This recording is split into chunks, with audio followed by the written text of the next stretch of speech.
Welcome to Nasdaq Trade Talks. I'm Jill Malandrino, Global Markets Reporter at Nasdaq. Joining us is Max Cabasso, Managing Director on Nasdaq's Market Intelligence Desk, for an update on technical levels to watch in the Nasdaq 100. And Max, I guess the obvious question everyone is asking, not only just the move in the Nasdaq 100, but all the indexes up well over 2%. Is this because of severe oversold conditions, or has anything fundamentally changed with the backdrop? Jill, I think honestly it's a bit of that short cover and rally. Not much fundamentally has changed. I think it's just everybody's been kind of pretty well positioned to the short side. So taking some profits here ahead of earnings, which are really starting to kick off this week. Obviously, the banks here today. We got a couple of big ones tomorrow, but it looks like it's more of that again, taking off some of the short, squeezing a bit higher. Just again, taking in some profits. There was a lot of short positioning on ahead of last week and this week. So I think it's a bit of a short cover here going on, boosting us to the upside. Not so much a structural change. And we did get a bit of information out of the UK, but outside of that, nothing has really fundamentally changed over the weekend. I guess the positive, nothing blew up over the weekend, but that's about it so far on the structural side. All right, and Max, I actually want to bring back your Nasdaq 100 chart here. Just give us some fresh technical levels to take a look at here. Yeah, so we bounced earlier to the upside. I think our first spot we're looking at here is 11,600. That really kind of dates back to 2020, which is crazy to think about. We're essentially flat to where we were in 2020. But I think the first spot, 11.6, is kind of where we failed, beginning of October. And then if we get through that, probably up to the 12,000, 12,500 range. Again, that's getting towards that upper end of that the bearish trend channel that we've been in and talked about frequently. But again, to upside 11.6 to about 12, 12.5. Downside, we're right at the October lows from 2020. Beneath that is going to be the September lows there, which is below 11,000, so about 10,700 to the downside. So decent levels, at the bottom there. Again, dating all the way back to 2020. So we're in that tight channel here, but I think earnings could see us give a boost either way. Yep, and it's going to be a super busy week with earnings. I actually want to talk about currencies and global bond yields here for a moment, because you brought up the UK and no blowups, with currency anywhere, and that really does have an impact on global markets. We tend to think so U.S. centric, but the fiscal policy changes that have been happening so immediately, or at least presented in the UK, has kind of thrown the FX market for a ride here.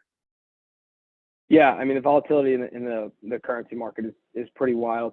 We had a new chancellor come in the UK. They're obviously scrapping their plans for a tax cut. So they're pivoting essentially.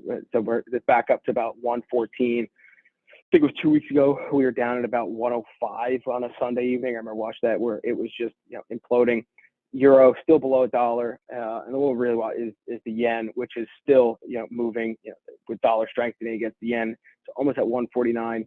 The Bank of Japan had basically been defending the currency, and then essentially had not run out, but had stopped their defense, and we kind of broke that 145, 148, now 149. So Japan is still weakening, but that dollar strength has been a real headwind, for some of the larger multinational corporations. So seeing the dollar come off a bit here against some of the other currencies, potentially a bit of a tailwind, but again, it's still pretty extreme levels here. But that's been the big move, because obviously, in the UK, that had kind of started the nasty sell-off last week as their pension funds ran into some trouble. So their pivot has given them a little bit of a boost. Again, back to about 114 in the sterling, but again, had been about 105, which is low as we hadn't seen in years. So it's they're calming down a bit. We'll see what happens now. It's a bit quiet this week in economic data, but again, those moves have been pretty sharp, and currency markets don't usually move that much. So again, a lot of volatility there.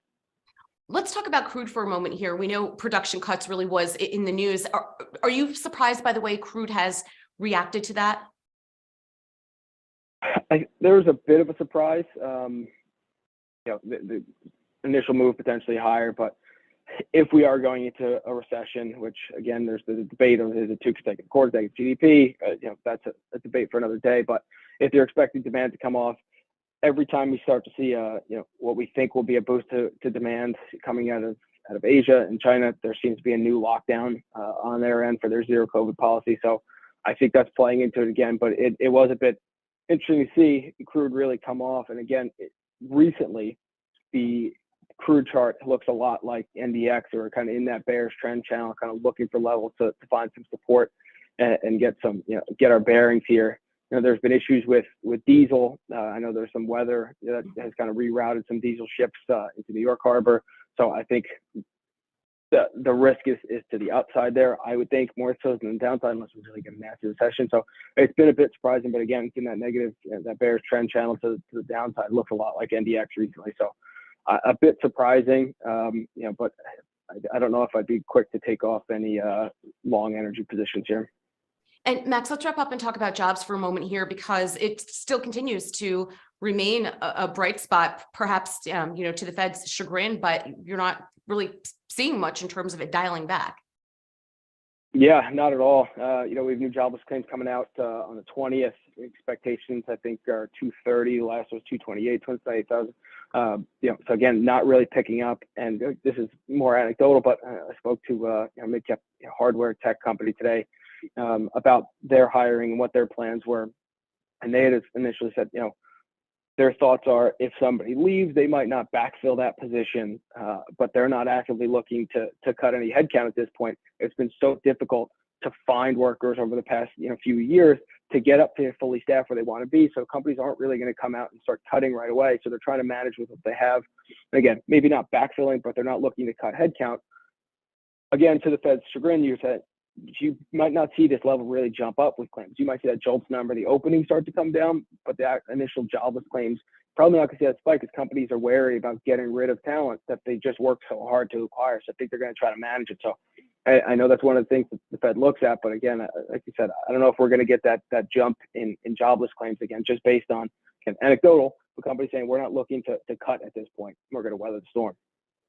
Yeah, great point that you make, Max, because it's been so hard to acquire, and certainly through the pandemic, retain many of them. Appreciate the insight as always. Thanks for joining us on Trade Talks. I'm Jill Malandrino, Global Markets Reporter at Nasdaq.